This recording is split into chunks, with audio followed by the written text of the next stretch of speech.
What are you selling? كل ادب واحترام وحشمه، بتبيعي ايه؟ 2 جنيه.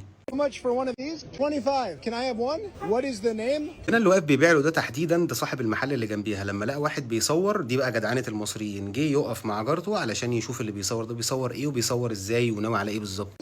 Food. It's called food. Okay, 25.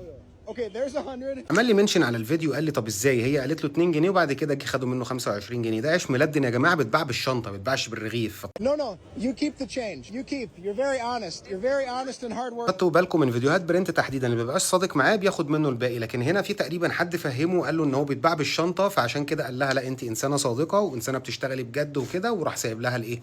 الباقي بكل رضا. ماجنت يا مصطفى. How much are the magnets here? 50 Egyptian. ومن اسكندريه للاقصر وتحديدا في الخياميه شارع كله بازارات، وشارع المفروض تكون فيه الاسعار سياحيه. بكام؟ قالت له على طول ب 50 جنيه. This is your shop, good price.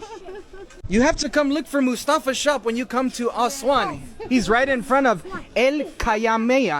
على فكره هو هنا اللي بيرشح لكم مصطفى ووالدته، بيقول لكم لو نزلتوا الاقصر تعالوا لمصطفى ووالدته في الخياميه والاسعار ممتازه جدا. Give me two. اديله Two اتنين. piece. اتنين. Choose which one. Okay.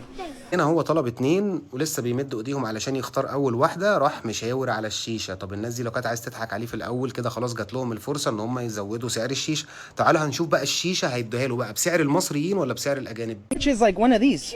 Shisha. 500 for one. Man, that's good. الشيشه ب 500 جنيه، الشيشه باكتر من 500 جنيه. والناس اللي بتشيش تكتب في التعليقات هم بيشتروا الشاش بكام، عشان حرام الناس دي بتحرق فعلا في اسعار علشان تشتغل وعلشان تاكل عيش، وفي الاخر ما بيتنقلش عنهم غير الصوره السلبيه. Look. Magnets. Magnet. 1, 2, 3, 400 for you. Tip.